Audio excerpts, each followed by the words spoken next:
J'aime ce cantique quand il dit prends mon cœur, prends mon âme. Mon cœur est à toi, Seigneur. Mon cœur est tout à toi, mais pas seulement un chant, ça doit être une réalité. On ne peut pas seulement chanter ces paroles, mais il faut les vivre. Notre cœur appartient au Seigneur et c'est celui qui dirige nos cœurs et nos vies. Ce matin, j'aimerais partager avec vous une pensée qui m'est venue cette semaine. Vous savez, quand on prépare un message comme ça, on cherche toujours la pensée du Seigneur afin d'être dans sa direction. Et je suis tombé sur ce psaume 84. On pourrait lire à partir du verset numéro 5, si vous voulez bien. Ce qui va nous intéresser, c'est à partir du verset 7. Mais on va commencer à partir du verset 5. Psaume 84, verset 5. Ce psaume nous dit « Heureux ceux qui habitent ta maison, ils peuvent te célébrer encore. » Le verset 6 « Heureux ceux qui placent en toi leur appui, ils trouvent dans leur cœur des chemins tout tracés. » Lorsqu'ils traversent la vallée de Baca, il la transforme en un lieu plein de sources. Et la pluie la couvre aussi de bénédictions.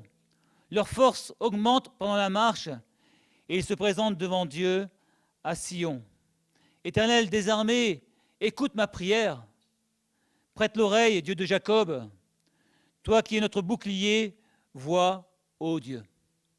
Éternel des armées, écoute ma prière et vois, ô Dieu. Ce qui nous intéressera ce matin, c'est le verset 7. Lorsqu'il traverse la vallée de Baca, il la transforme en un lieu plein de sources. Et la pluie la couvre aussi de bénédictions. Leur force augmente pendant la marche et ils se présentent devant Dieu à Sion. Le psaume 23, verset 4 nous dit « Quand je marche dans la vallée de l'ombre de la mort, je ne crains aucun mal, car tu es avec moi. Ta houlette et ton bâton me rassurent. » Alors, qu'est-ce que la vallée de Baca? Je suis un peu renseigné.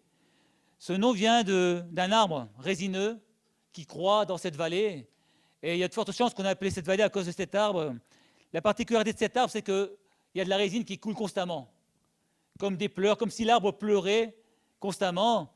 Et cette vallée est appelée aussi vallée des pleurs, vallée des larmes. C'est un lieu où coulent à flot les larmes, les pleurs, où on entend les grincements de dents. C'est un lieu à l'image du désespoir. Lorsque quelqu'un est désespéré, sans force, on dit qu'il est dans la vallée de Baca, la vallée de l'ombre de la mort. Lorsque nous traversons cette vallée, c'est comme un désert. On est seul. Vous savez, bien souvent, nous avons des difficultés et puis on se tourne vers des gens pensant qu'ils puissent nous aider. Mais malheureusement, nous sommes limités en tant qu'êtres humains et quoi qu'on puisse faire, bien souvent, on se retrouve seul devant nos difficultés. Je me souviens quand j'étais plus jeune, j'étais épileptique. Et lorsque je parlais de ça, les gens pouvaient me comprendre, mais ils ne vivaient pas ce que je vivais.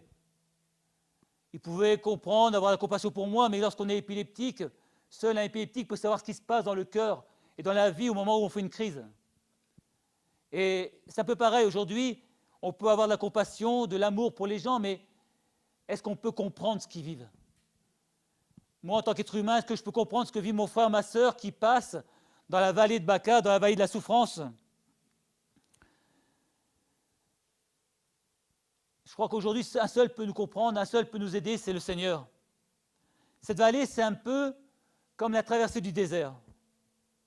C'est souvent des temps de frustration, des temps de difficulté, des temps de déception. Nous réalisons à ce moment-là, quand il n'y a personne qui peut nous aider, que seul Dieu peut venir en aide. Seul Dieu est celui qui peut nous aider dans nos frustrations et seul Jésus peut répondre à notre appel. Et pourquoi? Parce que Jésus aussi est passé par cette vallée.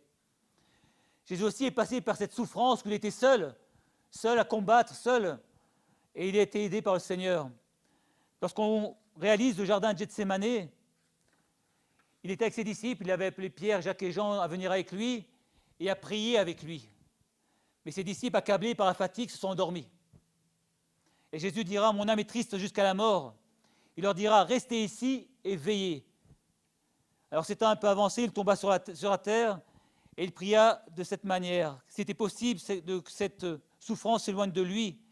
Mais il disait, Père, tout est possible. Détourne de moi ce calice. Cependant, non pas ce que je veux, mais ce que tu veux. Jésus, dans le jardin de Gethsémanée, a souffert énormément. Et Ésaïe dira, il a été enlevé par l'angoisse et par le châtiment. Le Seigneur connaît nos vallées de Baca. Le Seigneur connaît nos souffrances, connaît ce que nous vivons. C'est pour cela que lorsqu'on se tourne vers lui, lui peut nous aider, lui peut nous soutenir. D'ailleurs, au plus fort de son angoisse, il y a un ange qui lui est apparu. Au plus fort de sa souffrance, un ange est venu le réconforter. Ce n'est pas un homme qui est venu le réconforter, c'est un ange. Un ange est venu et il l'a conforté, et se trouvant dans l'agonie, il pria encore plus instamment, au point que sa sueur devint des gouttelettes de sang. Pourquoi cette pensée? Parce que simplement aujourd'hui, si vous êtes dans cette vallée de la souffrance, si vous êtes dans cette vallée des pleurs, si vous êtes dans cette vallée de la difficulté, il y a quelqu'un qui peut vous comprendre. Il y a quelqu'un qui peut vous aider, c'est Jésus. Jésus, quand il retournera près de ses disciples, il leur dira, mais il les trouvera endormis, mais pourquoi vous n'avez pas pu veiller 1 heure avec moi? Il leur dira, veillez et priez afin de ne pas tomber en tentation. Et la parole nous rappelle que l'esprit est bien disposé, mais que la chair est faible. Vous savez, bien souvent, on dit, mon frère, ma soeur, prie pour moi, aide-moi, etc. Mais la prière, c'est un combat.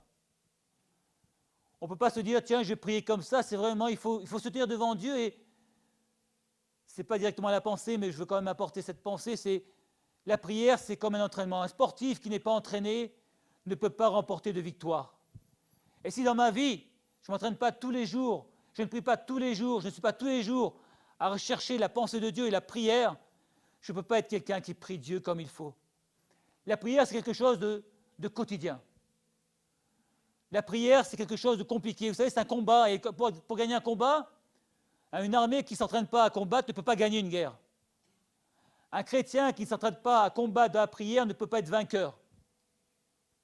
Ce n'est pas ce que je voulais apporter, mais c'était sur mon cœur et je vous le déposais pour vous et pour moi. Soyons des hommes et des femmes de prière. Chaque jour de notre vie, nous puissions nous placer dans la prière. Si on veut être victorieux, nous devons être des hommes et des femmes de prière avant toute chose. C'est là où se prennent les victoires. Si lorsque je dois être dans la prière, je commence à m'endormir, quel intérêt? Vous savez, quand nos frères et sœurs nous demandent de prier pour nous, ils comptent sur nous. Ils comptent sur nos prières et ils comptent aussi sur la prière de l'Église. Alors ça, c'est une introduction. Vous voyez, on part déjà assez loin, c'est une introduction. On va aller plus loin. La première pensée que je vais partager avec vous, c'est qu'il ne faut pas vouloir éviter la vallée de Baca, mais il faut la traverser. Lorsque nous traversons des difficultés ou des épreuves, lorsque notre vie est atteinte, on n'a qu'une envie, c'est de dire, Seigneur, je n'ai pas envie de le faire. Je n'ai pas envie de traverser ces moments. On aimerait être débarrassé de cette difficulté, de cette personne qui nous embête, etc. Parce que la difficulté n'est pas forcément que physique. Parfois, il y a des gens qu'on n'aime pas et qui ne nous aiment pas. On dirait, Seigneur, si tu pouvais... Non, il ne faut pas vouloir se débarrasser de la difficulté, mais la rencontrer et la combattre. Vouloir sortir qu'un vainqueur de la vallée de Baca, c'est là ce qu'il faut faire ce matin. On va y traverser, on passe tous par des moments difficiles dans nos vies. Personne ne peut dire, moi, je ne vis rien de difficile. Ces choses-là, on les vit. Simplement, il faut les vivre et être vainqueur de ces choses. La victoire est en Jésus. Mais notre position de chrétien par rapport à la difficulté fera de nous des vainqueurs ou des vaincus. On voudrait encore mieux que Dieu la supprime, dire, Seigneur, enlève cette difficulté, que je puisse toujours vivre dans la facilité, sans épreuve, mais ça n'existe pas. Ce n'est pas possible. Chacun d'entre nous vivons des temps difficiles, des épreuves différentes. Mais chaque épreuve pour chacun est difficile. Chaque épreuve demande de la part du Seigneur une aide et un réconfort. Alors malgré notre foi, parfois notre prière, parfois, malgré nos temps d'intercession, cette vallée est là. Et le Seigneur nous fait rentrer dans cette vallée. Et parfois on ne comprend pas. Alors, on est comme Jésus, comme les apôtres qui diront à Jésus, mais Seigneur, pourquoi est-ce qu'il faut que tu passes par cette épreuve? Parfois dans nos cœurs, il y a des pourquoi et des comment qui s'installent. Mais pourquoi ceci? Pourquoi cette épreuve? Pourquoi cela? Et ces interrogations, on n'a pas de réponse. Et parfois, nos pourquoi nous entraînent au découragement. Seigneur, pourquoi est-ce que je vis ça? Et puis Dieu ne nous répond pas, et puis on est découragé, et puis on arrête de combattre, on baisse les bras, et puis les choses ne s'arrangent forcément pas. Alors, des choses, on ne les comprend pas toujours. D'accord? Par contre, ce qu'il nous faut faire, c'est faire confiance à Dieu. Dieu nous voit dans notre situation. Dieu connaît notre situation, mais Dieu aussi connaît les projets qu'il a fait pour nous. Notre vision est souvent une vision à court terme. Je ne sais pas si vous avez remarqué. On veut les choses tout de suite. Dieu a toujours une vision à long terme. Il dira, car mes pensées ne sont pas vos pensées, et mes voix ne sont pas vos voix. Ésaïe 55, verset 8. Et il dira encore, 1000 ans sont à tes yeux comme le jour d'hier quand il n'est plus. Psaume 90, verset 4. Nous voyons les choses, nous vivons les choses à l'instant T. Le Seigneur voit les choses et vit les choses avec beaucoup plus de recul et beaucoup plus de connaissances puisqu'il connaît toutes choses. Il faut peut-être apprendre à regarder comme le Seigneur regarde.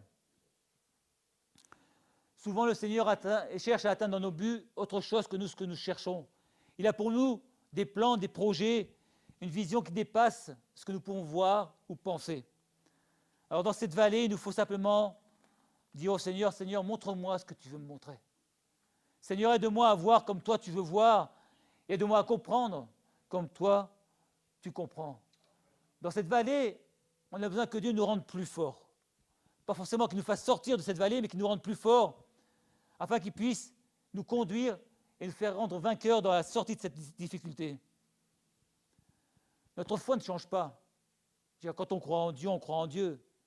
Notre foi dans l'épreuve est là aussi, parfois un peu plus chancelante parce que la difficulté de l'épreuve nous rend plus faibles parfois. Dieu est le même. Dieu est toujours le même. Et Dieu veut nous aider à sortir vainqueurs de cette vallée. Et ça, c'est important. On doit sortir vainqueurs de nos difficultés, de nos problèmes, et nous savons que seul Dieu peut le faire. Alors, la question qu'on peut se poser, c'est, il faut traverser cette vallée, mais attention de ne pas y résider. Ça, c'est important. Il y a des gens, pour qu'on s'occupe toujours d'eux, ils ont toujours des difficultés. Des gens ont toujours des problèmes, et s'ils n'ont pas de problème, ça ne va pas. Parce que ces gens ont toujours besoin qu'on leur dise « mais comment tu vas ?» Et toi, ça va? Et puis à chaque fois que vous leur dites « comment ça va ?» vous dites « ah non, ça ne va pas ». Il y a des gens qui ne vont jamais. Nous traversons la vallée de Baca. Nous ne devons pas y résider, c'est important. Cette vallée doit être un lieu de passage et non un lieu de vie. Un chrétien n'est pas quelqu'un qui vit constamment sa vie dans la vallée de Baca. Il y passe par moments, il passe parfois des moments très difficiles, très compliqués, mais Dieu le sort de cette vallée. Et ça, c'est important de le réaliser. Pour cela, nous devons continuer à avancer. Ésaïe dira, ceux qui se confient à l'Éternel renouvellent leur force. Ils prennent le vol comme les aigles. Ils courent et ne se lassent point. Ils marchent et ne se fatiguent point. Ce ne sont que des verbes d'action. Ils courent, ils marchent, ils volent. Pas des verbes où on est statique. Ceux qui se confient en l'Éternel renouvellent leur force. Et Ésaïe dira aussi au chapitre 58, « L'Éternel sera toujours ton guide. Il rassasiera ton âme dans les lieux arides. » Donc si tu vis cette vallée de désert, Dieu est celui qui va rassasier ton âme dans les lieux arides. Il te redonnera de la vigueur à tes membres. Tu seras comme un jardin arrosé, comme une source dont les eaux ne tarissent pas. Ésaïe 40, verset 31. Ésaïe 58, verset 11, pardon. Dans ce passage, il est écrit « L'Éternel sera toujours ton guide ». Quelles que soient les circonstances, les difficultés de la vie, c'est lui qui nous dirige. À partir du moment où nous avons donné notre vie à Jésus-Christ, nous devons croire que c'est lui qui dirige notre vie, c'est lui qui a les rênes de notre vie, et c'est lui qui sera toujours notre guide. Dans son amour, dans sa bonté, il saura toujours nous guider là où lui a prévu de nous envoyer. L'Éternel sera toujours ton guide. Il rassasiera ton âme dans les lieux arides. Lorsque nous cherchons l'intimité de la présence de Dieu, il est celui qui va nous réconforter. Il est celui qui va nous renouveler. Il est celui qui va nous conduire et qui va nous fortifier. Nous aurons appris auprès de lui à nous rassasier, à être dans la paix, dans la joie, et ce désert qui est devant nous, il le transformera. Il le changera. Quoi que nous vivions et que nous puissions vivre, il sera avec nous. C'est lui qui redonnera de la force à tes membres, c'est ce que nous dit Ésaïe. Lorsque tu es fatigué, lassé, lorsque sur le chemin tu n'as plus de force, en te confiant en lui, c'est lui qui va te relever, c'est lui qui va te fortifier, et c'est lui qui te permettra d'avancer et d'avancer chaque jour.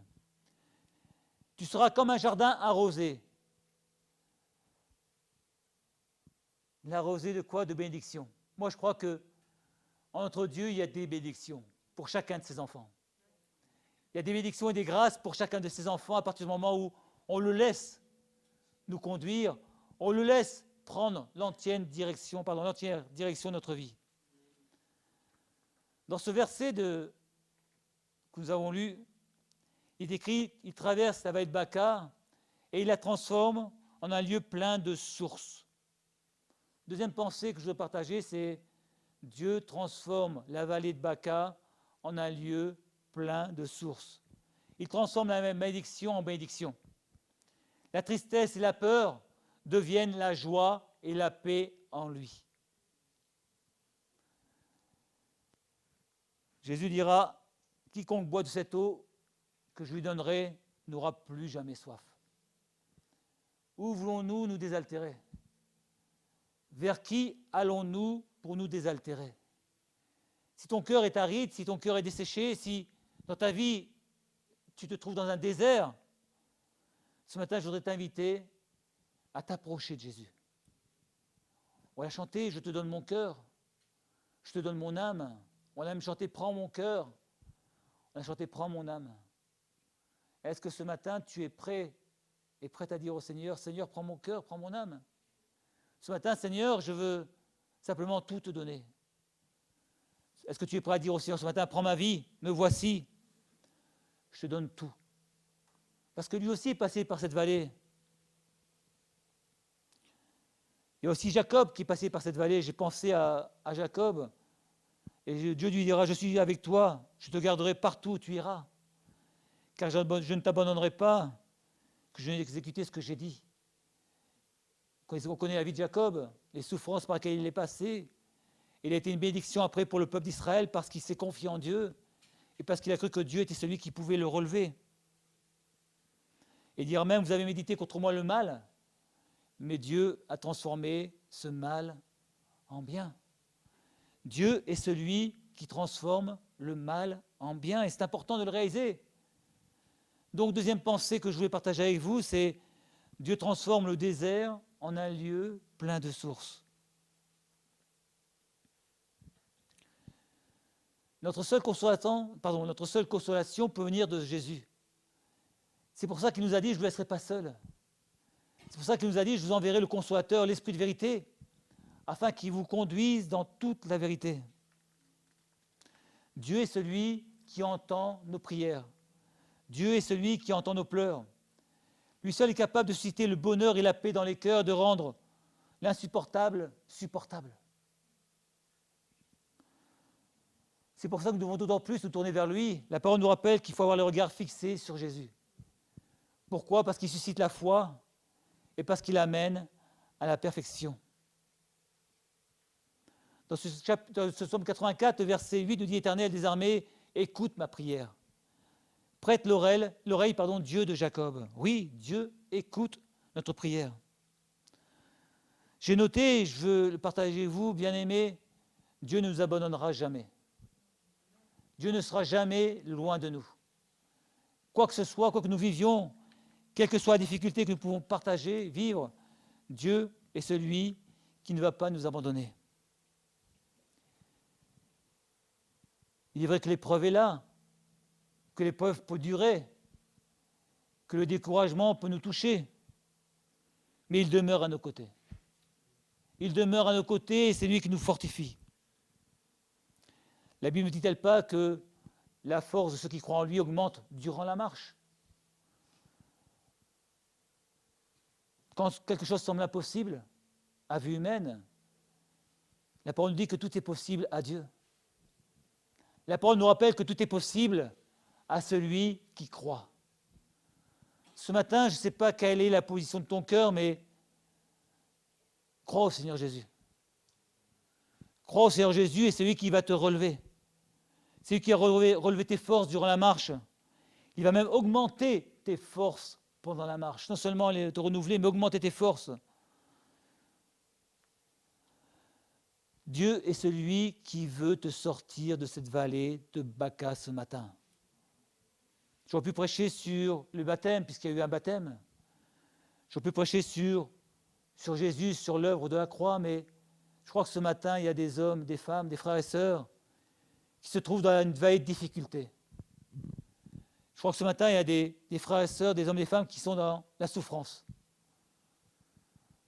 qui ne savent plus comment se sortir de la difficulté, qui ont prié Dieu, et qui n'ont toujours pas vu l'exaucement de leur prière. Ce matin, il y a des frères et sœurs qui sont là et qui disent « Seigneur, mais pourquoi est-ce que tu ne réponds pas à mes prières ?» Qui se disent « Mais Seigneur, depuis tant d'années, je te prie pour tel sujet, et tu n'as toujours pas entendu. » Dieu entend nos prières. Moi, je vous le confirme, Dieu entend nos prières, même mes prières les plus secrètes, même celles que parfois on n'ose pas faire monter vers lui. Dieu connaît nos besoins. Dieu connaît nos souffrances. Dieu connaît nos difficultés. Vous savez, je vous ai dit que j'étais épileptique et c'était tout au début de ma conversion. Je ne connaissais pas grand-chose à Dieu, mais je lui ai rien demandé et il m'a guéri. Pourquoi, je ne sais pas. Mais je n'ai même pas demandé au Seigneur de me guérir, je ne savais même pas qui pouvait guérir. Et un jour, Dieu m'a parlé, et c'est important de le témoigner parce que je crois qu'aujourd'hui, quelqu'un en a besoin.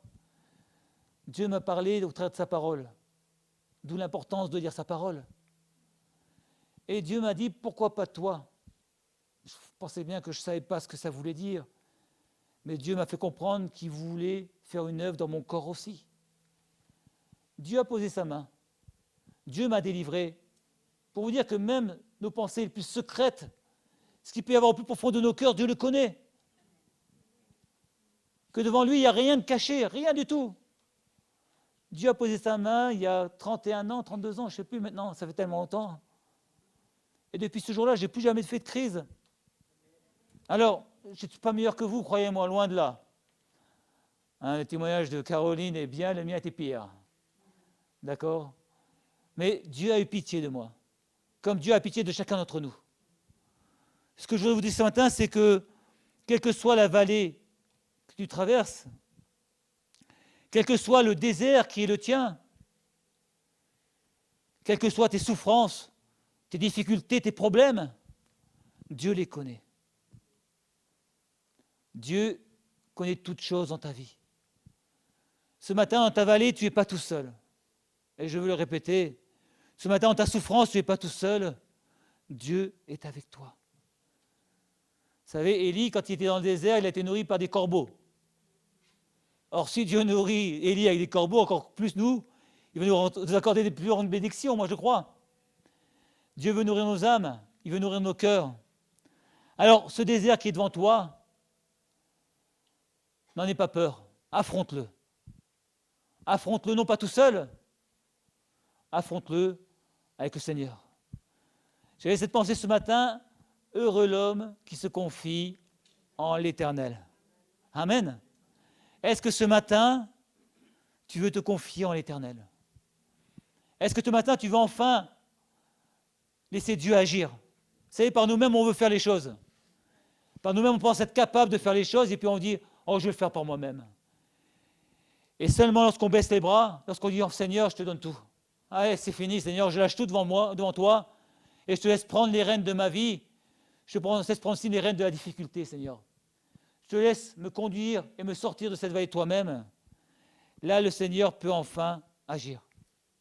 Tant que par nous-mêmes, on veut continuer à diriger nos vies, le Seigneur nous dira « Mais vas-y, dirige ta vie.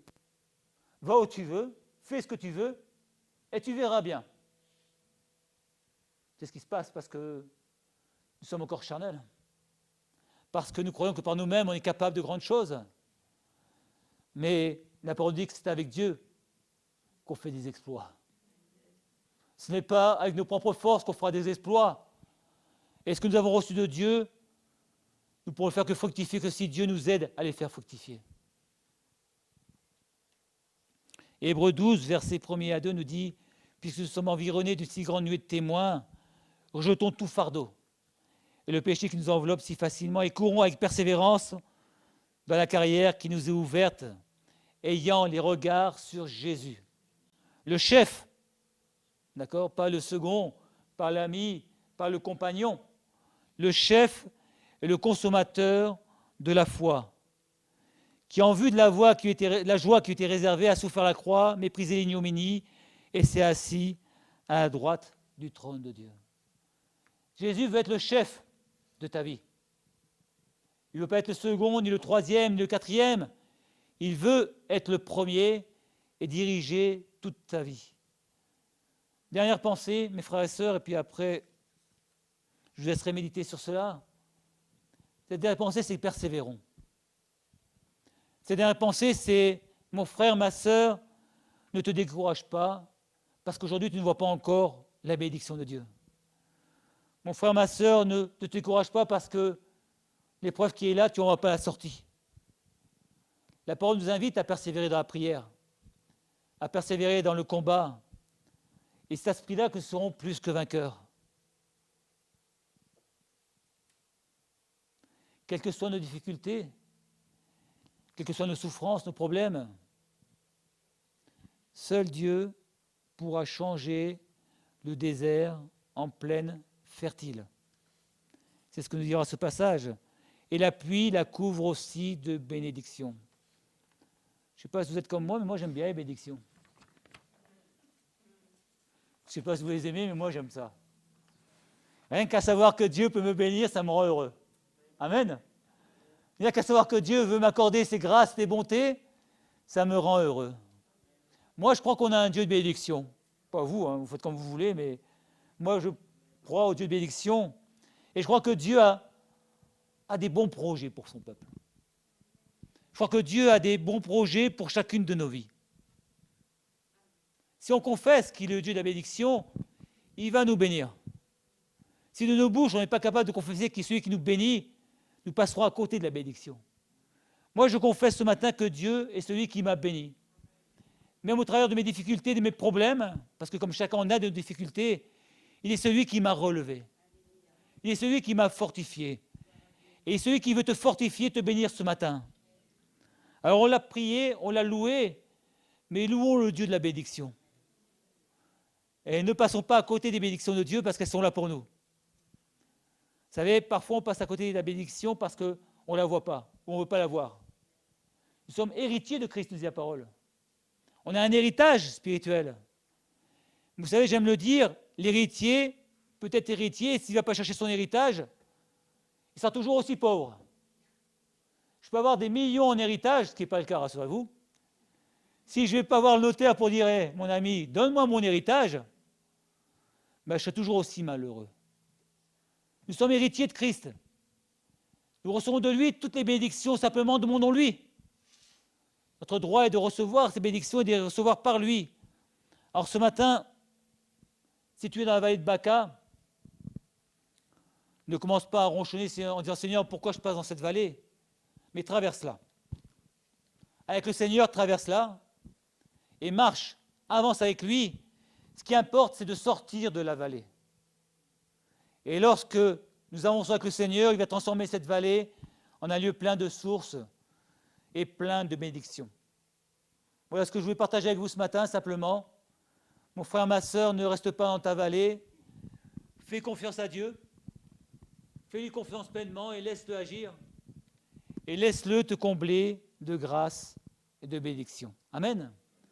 On va prier, si vous voulez bien, quelques instants, demander au Seigneur qu'il nous aide à comprendre et à réaliser ses plans et ses projets pour nos vies. Seigneur, nous sommes là devant toi ce matin et Seigneur, je te prie pour nos frères et sœurs qui passent par cette vallée de Baca. Seigneur, je te prie pour ces frères et sœurs qui sont dans la souffrance, dans la difficulté, quels que soient leurs problèmes, qu'ils soient physiques, qu'ils soient spirituels, qu'ils soient moraux, que ce soit des problèmes avec leur famille, avec leurs voisins, avec leurs amis. Seigneur, tu connais chacune des vallées de tes enfants. Te demandons de les aider à sortir de cette vallée. Te demandons de transformer le mal en bien, de leur permettre d'être relevés, de leur permettre d'être visités, de leur permettre d'être restaurés. Te réclamons pour nos frères et sœurs dans la souffrance des temps de bénédiction. Nous réclamons pour nos frères et sœurs dans la souffrance des temps de guérison, de délivrance. Nous savons, Seigneur, qu'à toi tout est possible, Seigneur. Nous ne voulons pas te limiter par nos pensées, parce que nous pouvons imaginer, mais te laisser faire de grandes choses, Seigneur. Parce que tu es le Dieu qui fait des grandes choses. Parce que tu es le Dieu qui agit encore aujourd'hui. Parce que tu es le Dieu qui bénit encore aujourd'hui. Tu es celui qui restaure aujourd'hui. Tu es celui qui relève aujourd'hui. Seigneur, ce matin, viens guérir. Viens guérir les cœurs. T'en prions, viens guérir les vies. Viens délivrer les malades. Viens délivrer les opprimés. Viens apporter ta paix dans chaque vie, dans chaque cœur. Seigneur, c'est là ce que tu nous as promis, Seigneur, et nous ne voulons pas passer à côté de tes bénédictions et les saisir dans le nom de Jésus. Alors ce matin, tu connais le besoin de chacun, de chaque cœur, de chaque vie. Viens poser ta main, Jésus, et les bénir. Bénir chacun d'entre nous dans le nom de Jésus. Amen, Seigneur, amen.